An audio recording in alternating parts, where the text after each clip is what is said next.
주일날 아침에 좀 화창하면 좋겠는데 비가 오네요. 비도 많이도 오지 않고 그래도 오히려 이것이 우리에게 또 은혜가 될 수도 있을 것이다 라는 생각이 됩니다.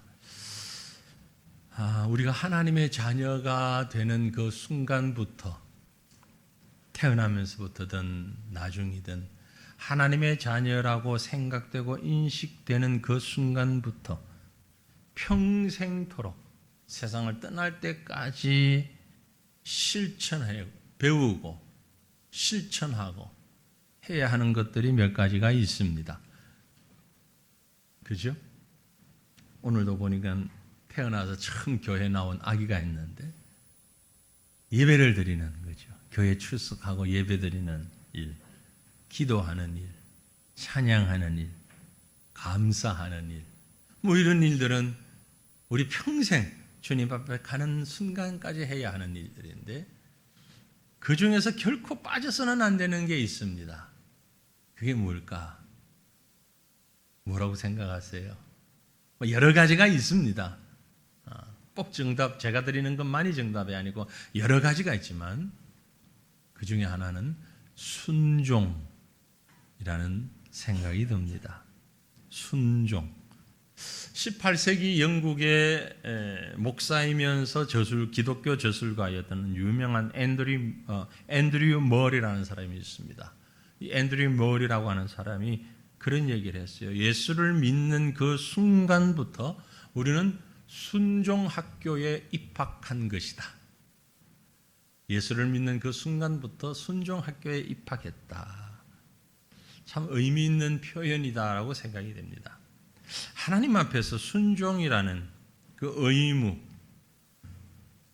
의무에는 예외되는 사람은 아무도 없습니다.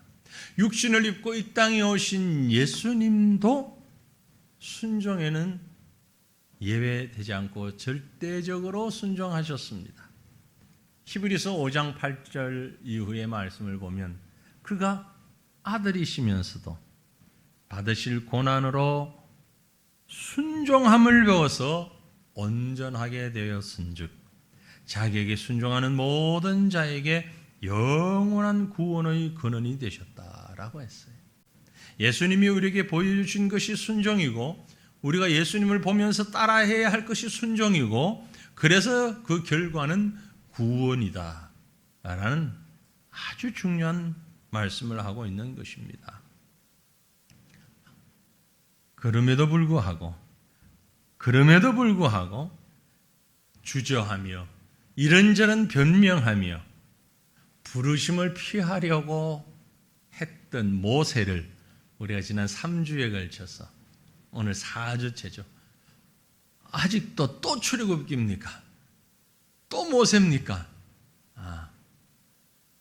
걱정 마십시오. 오늘로 끝입니다.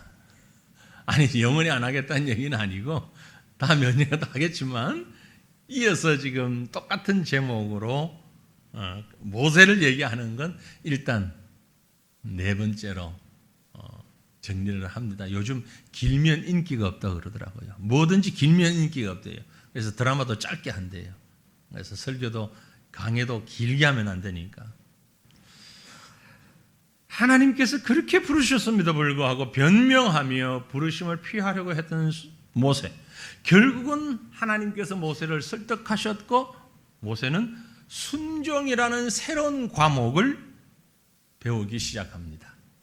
지금까지도 그랬지만 이제는 정말 순종이라는 학교에서 그 순종이라는 과목을 제대로 배우기 시작한다라는 것입니다. 하나님은 이 애굽의 압지 아래에 있는 이스라엘 구원하시기 위하여서 모세를 부르셨고 그를 설득하셨고 참 소중한 얘기인데요. 그리고 이제 미디안 광야를 떠나 애굽으로 가는 순종의 첫걸음을 걷게 하신 것입니다. 오늘 우리는 이 모세가 걸어가는 순종의 첫걸음을 보면서 우리가 하나님 앞에 하나님을 만나서 순종을 결단할 때에 동일한 모습으로 아니 순종의 모습으로 하나님 앞으로 나아갈 수 있는 은혜가 오늘 이 말씀 가운데서 저와 여러분에게 함께 있기를 간절히 바랍니다. 먼저 생각합니다. 순종의 일꾼은 하나님께서 형통한 길로 인도하신다라는 거죠.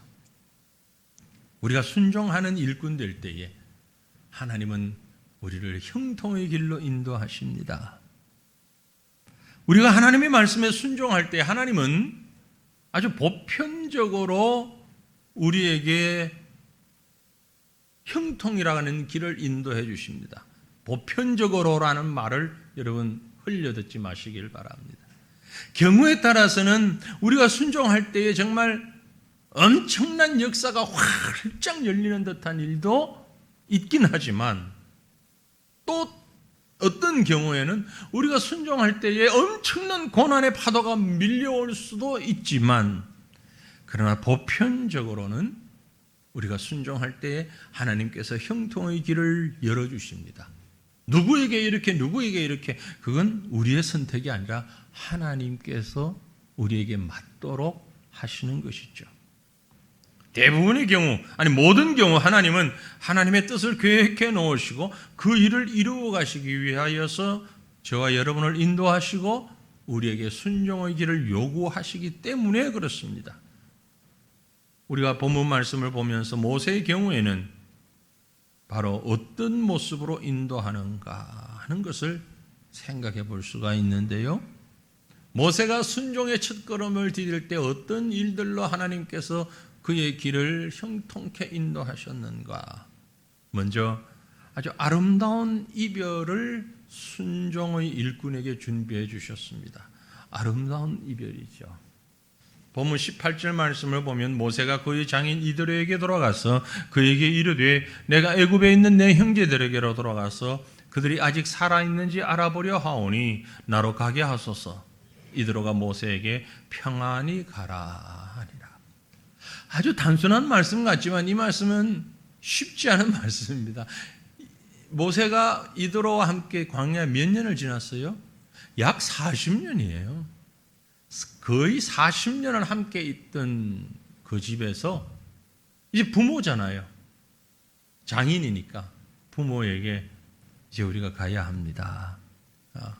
어떤 일이 있었는지 모르는 미지의 길입니다. 평탄한보다는 그 반대가 훨씬 더 가능성이 큰 그 길입니다. 그 길에 부모된 이드로의 입장에서 축복하며 보낼 수 있을 만한 길은 아닙니다. 우리 성도들 가운데도 여러 분 계십니다만은 자녀분들이 목회자의 길을 가는 사람들이 있습니다. 근데 아직 어떤 길을 결정하지 않은 자녀가 부모에게 와서 나 신학교 가렵니다. 나 목회자가 되겠습니다. 나 선교사가 되겠습니다. 박수치며 환영할 부모가 과연 얼마나 있을까? 야, 꼭 가야겠니? 꼭 가야겠니? 라고 어느 장로님이 말씀할 수도 있는 거예요. 아빠 나 신학교 갈래. 야, 나 하나만 해도 돼. 라고 어느 목사님이 말씀하실 수도 있는 거잖아요. 그리 쉽지만은 않습니다. 하지만 이드로는 평안을 빌며 그의 가족을 떠나보내고 있습니다. 사실 모세의 입장에서요, 장인에게 알리지 않고 살짝 떠나도 어쩔 수 없는 일이잖아요.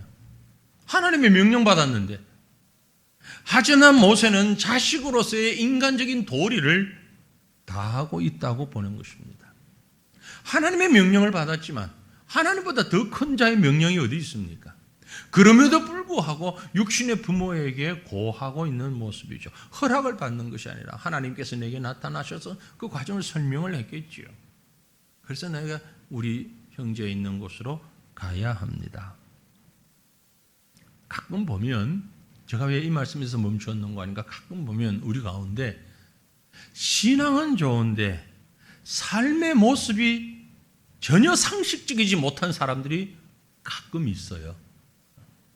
분명히 얘기를 해보면 성경적인 구원의 확신이나 하나님에 대한 어떤 믿음이나 말씀에 대한 확신과 다 옳아요. 다 맞는데 그 사람의 실제 삶의 모습은 세상 사람이 봐도 너무 엉망인 거예요.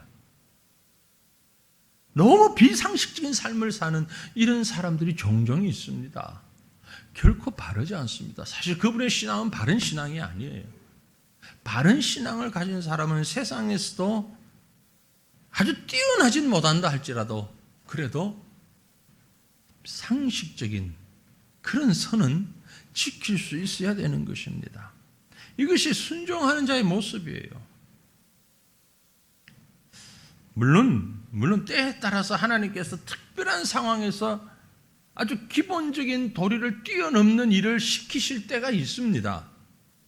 하지만 그것은 특별할 때예요. 정말 하나님이 정하신 특별한 때지 일상적인 때가 아닙니다. 내가 결정하는 것이 아니에요. 하나님은 사람을 사용하실 때에 독불장군을 사용하지 않습니다. 이웃과 더불어 사회 속에서 편안하게 잘 살아가는 사람들을 일꾼으로 부르시고 순종하도록 요구하시는 것이 훨씬 더 많은 하나님이라는 사실을 여러분 꼭 기억하시길 바랍니다. 그래서 보통은 하나님의 일을 감당할 때에 주변 사람들을 통하여 지혜로 용기도 얻고 위로도 얻게 하시고 축복도 받게 하시는 것, 일반적으로 말하는 예의와 순리를 따라 행하게 하신다는 것입니다. 위대한 선교사였던 사도 바울도 선교지로 출발하기 전에 출석하던 교회에 가서 보고를 합니다. 지역교회 파송을 받고 떠나가는 바울을 성경을 통해서 볼 수가 있어요. 가끔 선교지에 그런 사람들이 있습니다. 제가 얘기하는 자칭 선교사라는 사람. 훈련도 안 받아요. 소속도 안 돼요. 어느 날 자기 마음대로 비행기 표 끊어서 와요. 그럼 뭐냐 그러면 자기가 선교사래요. 누가 선교사로 어떤 과정을 거쳐서 물어보면 하나님이 보내셨대요. 비행기 타고 오면서 자기가 자기 손으로 안수를 했나 봐요.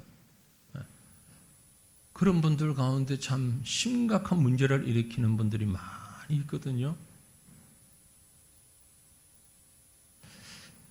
하나님은 조직을 통해서 움직이십니다. 보편적인 모습 가운데서 일해 나가십니다. 그래서 모세와 이드로의 이별의 장면은 아주 아름다운 이별이라고 저는 보는 것입니다. 뿐만이 아니라 그 아름다운 이별을 통하여서 순종의 일꾼에게 하나님께서 축복하십니다. 이드로의 축복을 받게 만드는 순종의 일꾼을 축복하는 손길이 있다는 겁니다. 모세 장인 이드로의 입을 통하여서 주신 축복은 곧 순종하는 일꾼 모세를 향하신 하나님의 손길이었습니다. 비록 동일한 하나님을 믿는 동일한 신앙을 가진 사람은 아닙니다. 이드로와 모세가. 그죠? 그럴지라도 하나님은 이 이드로의 입을 통하여서 모세에게 평안의 축복을 내리고 계시는 것입니다. 하나님께서 앞서가시면서 하나님께서 행하실 것이라는 말을 이들의 입을 통해서 평안히 가라. 네 하나님이 너와 함께 하실 것이다. 평안히 가라. 축복하는 말이죠. 모세뿐만이 아니라 아브라함 때도 마찬가지였습니다. 며느리감을 구하기 위해서 갔던 아브라함의 종 엘리에셀, 그가 이삭의 며느리 리브가를 만나서 돌아오게 될 때에 사람들이 그를 붙잡았죠. 좀 더 있다 가라고. 근데 창세기 24장 56절에 보면 그 사람이 그들에게 이르되 나를 만류하지 마소서. 여호와께서 내게 형통한 길을 주셨사오니 나를 보내어 내 주인에게로 돌아가게 하소서. 그렇게 하나님께서 축복하시는 길을 인지하며 갔다라는 것입니다. 다시 본문으로 돌아가면 이런 순종의 일꾼을 위해서 하나님은요, 하나님의 길을 하나님의 방법으로 준비해 놓으십니다. 순종의 일꾼을 위해서 하나님은 준비하셔요. 자, 본문 19절을 봅니다. 여호와께서 미디안에게 미디안에서 모세에게 이르시되 애굽으로 돌아가라. 내 목숨을 노리던 자가 다 죽었느니라. 이건 엄청난 일입니다. 그죠? 지난 40년 동안 모세의 신분은 도망자였습니다. 살인 이후 도망간 사람입니다.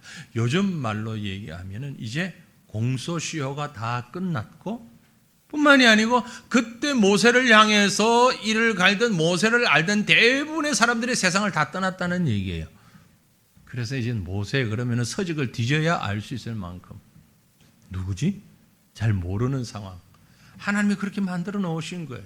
지난 40년간 광야에서 모세만 준비시키신 것이 아니라 애굽에서 그 일도 하나님이 하신 것입니다. 하나님의 명령을 받은 모세는 앞뒤 보지 않고 묻지도 따지지도 말고 갔어야 합니다. 그러나 연약한 사람인 것은 분명합니다. 모세도 우리처럼. 그래서 하나님은 모세가 애굽으로 가기에 제일 주저하는, 가장 주저하는 걸림돌이 되는 바로를 먼저 해결해 주신 거예요. 다 없애 놓으신 거예요. 자, 이제 가라. 가면 바로를 만나죠. 여기 바로라는 얘기는 왕이라는 얘기지 한 개인을 두고 하는 얘기가 아닙니다. 직책을 얘기하는. 당시 애굽의 왕은 전부 바로였어요. 그러니까 또 다른 바로를 얘기하는 것이고 모세를 죽이려고 했던 바로는 이미 사라지고 없는 거죠. 연약한 인성으로 인하여서 낙심의 염려가 있을 때에 하나님께서 먼저 제거해 주신 것입니다. 상황을. 물론 또 다른 바로에 와서 여러 가지 어려움이 있긴 하지만 그러나 직접적으로 부딪혔던 그 사람이 없어진 거죠. 이것은 하나님께서 보편적인 역사의 방법을 통하여서 하나님의 일꾼들을 위하여 예비하시는 방법입니다. 물론 앞에서도 말씀드린 것처럼 예외가 있습니다. 명령에 순종하는 일꾼을 위해서 하나님이 자연을 움직이기도 하고 우주를 움직이기도 하지만은 대부분의 경우에는 보편적인 역사를 통하여서 그 일꾼을 위해서 준비하고 인도하신다는 것입니다. 아기 예수님을 요셉이 데리고 피신했죠. 애굽으로 2년 동안. 그때도 하나님은 헤롯을 정리해 주셨습니다. 그리고 난 후에 예수님의 부모들이 다시 나사렛으로 올라올 수 있도록 하신 거죠. 이게 일반적이고 보편적인 보통의 사람들이 알지 못하는, 저는 그런 면에서 하나님께서 우리 민족을 참 바르게 인도하실 것을 믿습니다. 지나간 역사를 보면 우리가 아는 여러 정권들을 보면 누구는 이때가 좋았다, 이때가 좋았다, 저때가 나빴다, 이랬기 때문에 저랬기 때문에 여러 가지 평가를 하지만 저는 하나님께서 필요할 때 필요한 사람들을 세우셔서 이렇게도 하시고 저렇게도 하시고 그래서 지금 여기까지 인도하신 것으로 믿습니다. 하나님은 보편적인 역사 속에서 가장 크게 일하시는 분이기 때문에 그렇습니다. 그래서 이 말씀을 조금 더 우리가 깊이 들여다보기 위해서는 모든 상황을 이끄시는 하나님에 대하여서 좀 더 생각을 하려고 합니다. 모세가 하나님의 명령에 순종할 때에 지난주에도 언급을 했습니다마는 가장 평범한 것을 하나님 앞에 내어놓게 했습니다. 하나님은 그 모세가 드린 가장 평범한 것을 특별한 방법으로 사용하셨습니다. 저는 이게 너무너무 귀한 말씀이라고 생각이 됩니다. 모세가 하나님의 명령에 순종할 때에 근본적인 변화가 일어났습니다. 땅이 생기고 집이 생긴 것이 아닙니다. 하늘에서 금덩어리가 떨어진 것도 아닙니다. 오히려 모세의 손에 있던 지팡이였습니다. 너무너무 일반적이고 평범하면서 보잘것없는 지팡이였지만 그것이 하나님 앞에 순종하는 사람의 손에 들려질 때에 더 이상 이것은 평범한 지팡이가 아니었습니다. 지난주 본 말씀을 다시 한번 확인하면 오늘 본문 4장 20절에 모세가 그의 아내와 아들들을 나귀에 태우고 애굽으로 돌아가는데 모세가 하나님의 지팡이를 손에 잡았더라. 모세가 손에 잡은 것이 무엇이다? The staff of God. 하나님의 지팡이. 지금까지 모세가 들고 다니던 지팡이에요. 예전에도 지금도 앞으로도 모세가 어느 나무에서 끊었는지, 그래서 그 모세 손때가 잔뜩 묻어있는 그 지팡이입니다. 불구하고 성경은 그것을 모세의 지팡이라고 그러지 아니하고 하나님의 지팡이라고. 하나님의 지팡이. 특별히 이 말씀을 제가 지난주에 이어서 다시 언급하는 이유는 너무 중요하기 때문이에요. 여러분, 이 글을, 이 출애굽기를 기록한 사람이 누굽니까? 모세 자신이잖아요. 모세 오경이잖아요. 물론 모세가 뭐 세밀하다 했다고 보니 그래도 일단 모세의 책임하에 모세가 적은 글이에요. 근데 모세가 자신에 대한 내용을 찍으면서 모세의 지팡이라고 그러지 않고 자기 지팡이라고 그러지 않고 모세가 적으면서 그게 하나님의 지팡이라고 적었다는 거죠. 이건 그 자신도 분명하게 믿고 확신 가지고 지금 순종의 길을 떠나고 있다는 것을 의미하고 있는 것입니다. 누구보다도 잘 알고 있는 자기 자신이 아무 보잘것없는 이것이 하나님께 내려질 때, 하나님께 드려질 때에 엄청난 능력의 도구가 되었다는 사실을 믿기 때문에 더 이상 이 지팡이는 모세 소유가 아니요, 좀 더 정확하게 말하면 모세라는 사람이 더 이상 자신의 소유물이 아니라 하나님의 소유물이었기 때문에 모세에게 속한 모든 것은 다 하나님의 것이었어요. 이 사실을 그는 믿었던 거죠. 내가 하나님의 것이므로 내가 잡고 있는 지팡이도 하나님의 지팡이다. 광야에서 양을 치던 평범하고 보잘것없는 인생이 하나님의 명령에 순종하면서 하나님의 손에 들려지고 하나님의 소유가 되면서 놀라운 이적이 시작된 것입니다. 사랑하는 성도들이여, 말은 막대기 같다 할지라도 하나님은 얼마든지 그것을 사용하여 위대한 하나님의 일을 감당하게 하시는 줄을 믿으시길 바랍니다. 보잘것없지만 하나님께 드려질 때에 그것이 아주 단순히 하나님의 이적뿐만이 아니라 우리 모두의 이적으로 하나님은 허락하시는 것입니다.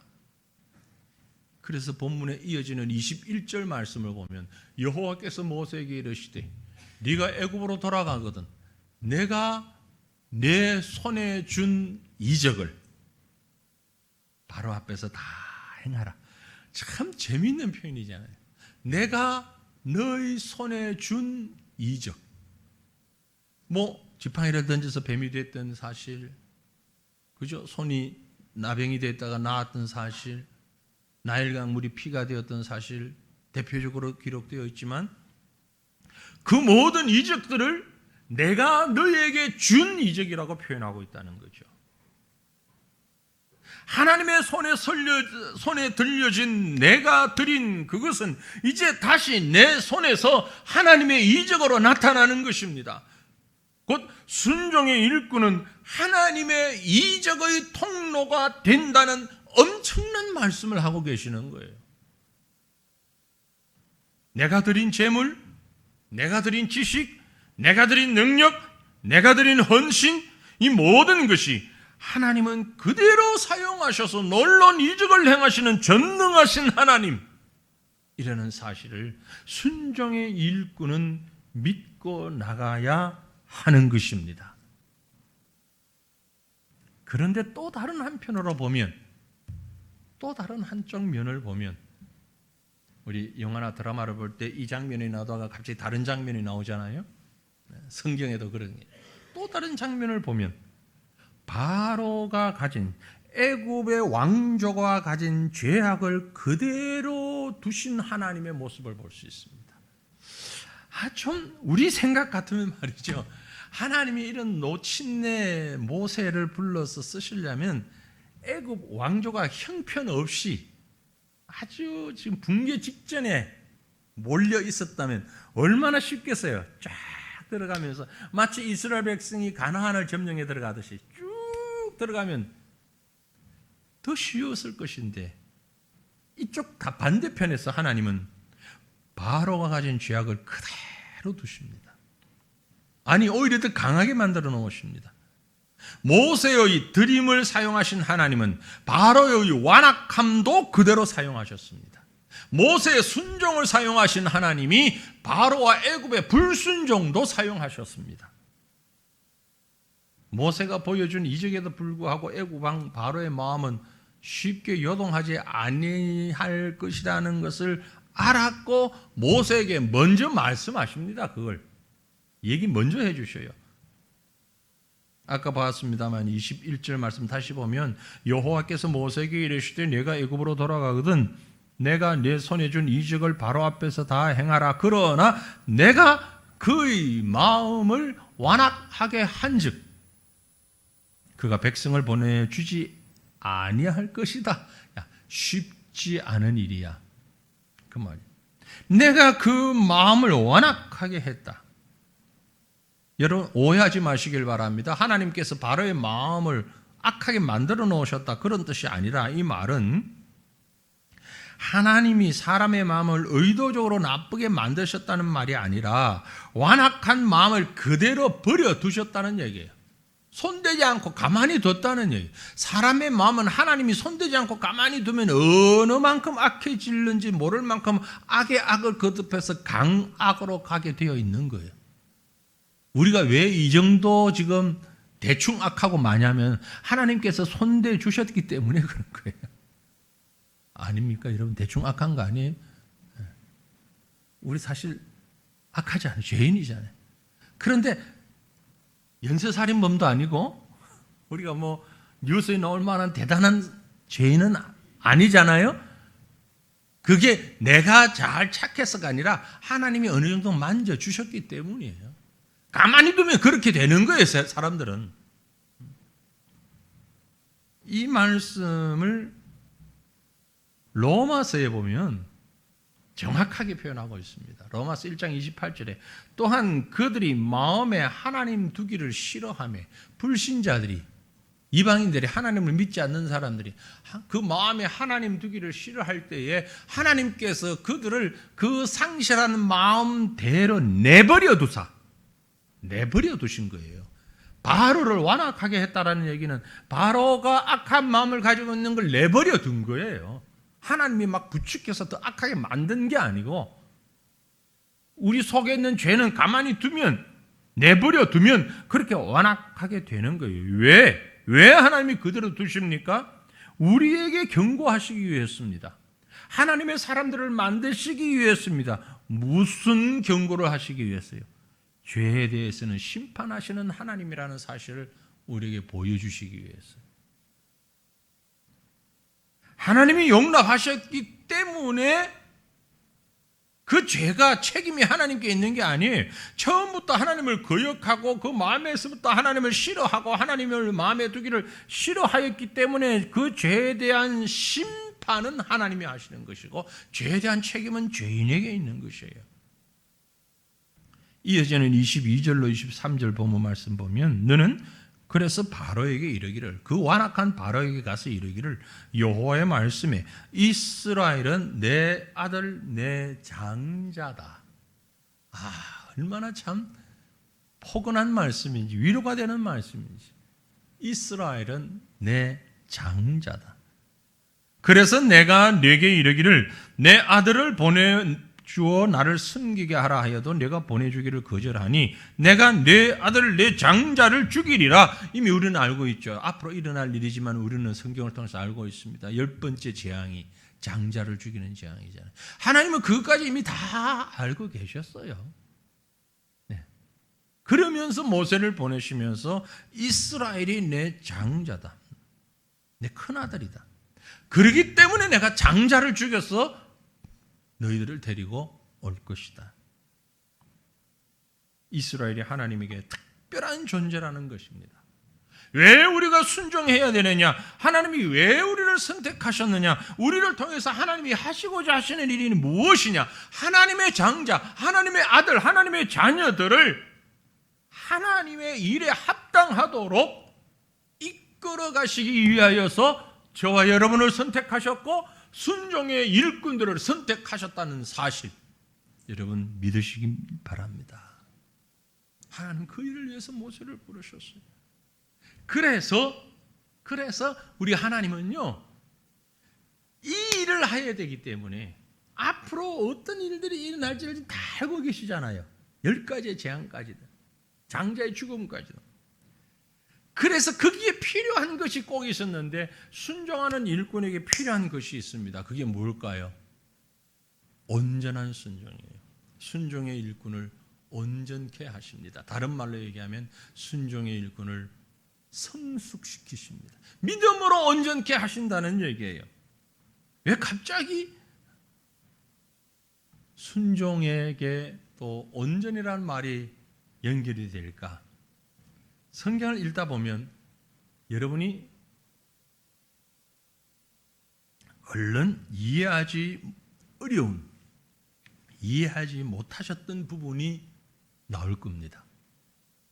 그게 뭐냐면은 오늘 우리가 읽은 말씀 가운데 돌발 사건이 일어나요. 돌발 사건. 하나님이 모세를 아까 제가 설득이라는 표현을 했죠. 처음에 설득할 만큼, 야, 네가 해야 돼, 네가 해야 돼. 아이 하나님 나 못해요, 나 못해요, 나 나이 많아요, 나 능력 없어요, 나 입이 둔해요. 별 핑계를 다 대는 모세를 설득해서 이제 일어나서 장인하고 빠이빠이 하고 나왔잖아요. 그래서 이제 애굽으로 가는데 어떤 돌발 사건이 일어납니까? 우리가 읽었던 본문 24절에 보면 이런 말씀이 있어요. 모세가 길을 가다가 숙소에 있을 때 여호와께서 그를 만나사 어떻게 했다? 죽이려고 했다. 아니 실컷 사람 설득해놓고 안 하겠다는 사람, 못 하겠다는 사람 실컷 설득해서 이제 순종하고, 예 하나님 제가 가죠. 큰 마음 먹고 순종길을 나섰는데 애굽에 들어가기도 전에 도중 숙소에서 하나님이 모세를 만나서 죽이려고 했다고요. 이건 또 무슨 일이에요? 이해가 되세요, 여러분? 아마 많은 성도들이 이 부분을 그만 스킵하고 지나갔을 거예요. 읽으면서도 그만 지나갔어요. 얼마나 심각한 문제인지를 캐치하신 분이 많지 않아요. 대단히 진노하셨습니다. 그만 말로 진노하신 것이 아니라 죽이려고 했다. 왜 그랬을까? 왜?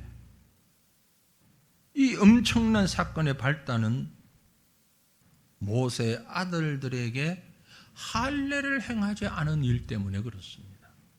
할례를 행하지 않았어요. 당시 모세에게는 두 아들이 있었습니다. 게르손과 엘리에셀이라는 두 아들이 있었어요. 근데 이 둘째, 특별히 엘리에셀은요, 아마도 모세가 광야에서 애굽으로 가는 여정 직전이거나 도중에 태어났던 아들로 유추해 볼 수 있습니다. 그 나이를 보면. 그러니까 모세 입장에서 우리가 이해를 하면서 한번 생각해 보자고요. 분명히 하나님의 백성은 태어나면 8일 만에 할례를 행하는 것이 맞는데 그것이 하나님 백성의 징표인데 아브라함 때부터 주어진 명령이잖아요. 그런데 모세가 아들들에게 할례를 행하지 않았어요. 왜 그랬을까요? 우선은 광야에서 애굽으로 가는 이 길이 웬만한 결단을 가지고 갈 수 있는 길이 아닙니다. 마음이 얼마나 복잡했겠습니까? 요즘식으로 표현하면. 잠도 이루지 못하고 갈등하고 복잡한 마음이 있었을 거예요. 게다가 모세의 부인은 누구예요? 모세의 부인은 십보라예요. 아버지는 이드로예요. 이방 종교의 제사장 딸이에요. 이방 종교의 제사장 딸이라고요. 여호와 하나님을 잘 모른단 말이에요. 그러니까 아내의 입장에서 금쪽 같은 내 새끼들 할례를 행한다는 얘기는 그 성기를 잘라서 피를 내고 그 꼬맹이에게 표피를 베어내는 걸 말하잖아요. 어떻게 이런 짓을 할 수 있냐고 이해할 수 없는 거예요. 부인이 반대를 해서는지 모르겠어요. 반대를 했어요. 뒤에 나오는 말씀들을 보면 뒤에 어떤 표현이 나옵니까? 결국은 모세가 길에서 이 할례를 행하는데, 할례를 행하고 난 다음에 십보라가 모세 보고 하는 말이, 당신은 내게 피난편이다라고 했어요. 피난편이다. 이건 할례에 대한 이해를 하지 못한 여인의 고백이고 엄마의 고백이에요. 신앙이 다르기 때문에. 바쁘기도 했고 아내와 함께 마음을 모으지도 못했고, 그러다가 보니까 중요한, 하나님 백성에게 매우 중요한 할례를 놓쳐버린 거예요. 하지만 이유가 어땠든 이 할례는 하나님의 백성들에게 매우 중요한 예식이었고 하나님 백성의 표식이었습니다. 처음 하나님이 할례를 명하려는 장면, 창세기 17장 10절부터 14절 말씀을 보면은요, 너희 중 남자는 다 할례를 받으라. 이것이 나와 너희와 너희 후손 사이에 지킬 내 언약이니라. 너희는 포피를 베어라. 이것이 나와 너희 사이의 언약의 표징이니라. 너희는 너희의 대대로 모든 남자는 집에서 난 자나 또는 너희 자손이 아니라 이방 사람에게서 돈으로 산 자를 막론하고 난 지 8일 만에 할례를 받을 것이라. 너희 집에서 난 자든지 너희 돈으로 산 자든지 할례를 받아야 하리니 이에 내 언약이 너희 살에 있어 영원한 언약이 되려니와 할례를 받지 아니한 남자 곧 그 포피를 베지 아니한 자는 백성 중에서 끊어지리니 그가 내 언약을 배반하였습니다. 몇 번을 지금 반복하면서 단호하게 말씀하고 계시잖아요. 이 단호한 말씀을 모세는 순종하지 못했던 거죠. 할례를 행함으로 그 백성들이 아브라함에게 주신 하나님의 약속에게 포함되고 언약의 계승자가 된다는 영적인 의미를 가진 것입니다. 하지만 모세로 돌아가면 모세는 이런저런 이유로 이 중요한 할례의 과정을 행하지 않고 슬쩍 그만 넘어가버리고 말았던 것이요. 그것이 의도적이었던 혹은 의도가 아니었던 간에 그건 중요하지 않습니다. 하나님은 모세가 애굽에 들어가기 전에 분명하게 그 과정이 하나님의 말씀에 어긋남이 없도록 만드시려는 의도를 가지고 계셨던 거예요. 그래서 이 사건은 모세에게 하나님의 사역에 수정될 수 있는 최종적인 자격을 마무리하는 사건인 동시에 구속사적인 의미에서도 매우 중요한 포인트가 되는 그런 부분입니다. 모세를 대표자로 세워서 진행하실 출애굽 사건은 단순한 역사적인 한 사건일 뿐만이 아니라 하나님 백성을 구원하시는 구원 역사의 중요한 모델이 되는 사건이지요. 하나님이 제정해 주신 법칙과 의식은 하나님 나라의 아름답고 풍부한 사실을 가르쳐주는 중요한 도구입니다. 하나님의 사상을 담고 있는 것입니다. 하나님이 베푸시는 은혜의 방편입니다. 그 말은 어떤 의미를 소실한 채로, 의미가 없는 채로 행위만, 의식만 강조한다면 율법주의가 되고 말지만, 하지만 의식 속에 포함된 그 의식은, 그 생각을 가진 내용이 있는 의식은, 풍요로운 의미를 담고 있는 의식은 하나님의 축복과 은혜의 도구가 되는 것입니다. 그런 의미에서 할례를 행치 않고 피 흘림이 없이는 출애굽 사건을 인도할 수가 없다는 것이에요. 이것을 위해서 하나님이 마지막 모세와 모세의 가정을 온전케 하시는 작업을 하신 것이에요. 사랑하는 성도들이여, 하나님의 명령에 순종할 때에 하나님 앞에 부름받아 나서서 그 일꾼으로 세워졌을 때에 하나님은 우리를 온전케 만들어서 사용하십니다. 우리가 이런 이유 저런 이유로 인해서 그 방법 때문에 이 여러 가지 상황 때문에 온전치 못한 부분이 있다 할지라도 하나님은 우리를 온전한 모습으로 만들어서 사용하시는 하나님이라는 사실입니다. 그래서 이제 모세는 하나님의 손에 온전히 들려진 도구로서 그 백성의 구속의 도구로서 역할을 감당하게 될 것이라는 것을 말씀하고 있는 것입니다. 예수님을 통해 우리를 구원하시는 하나님의 구원 계획을 마치 영상으로 설명하듯 지금 보여주고 계신 것이죠. 하나님의 명령에 순종하여 그 손에 쓰임받을 때에 우리는 그리스도의 구원을 전파하고 이적을 행하는 도구로 쓰임받게 될 것입니다. 아주 작은 부분까지 모든 것에 온전히 순종함으로 하나님의 손에 쓰임받는, 하나님의 순종 학교에서 잘 배워 성숙한 모습으로 쓰임받는 일꾼으로 세워지는 저와 여러분 될 수 있기를 우리 주님의 이름으로 축원합니다. 우리 함께 기도하겠습니다. 하나님 말씀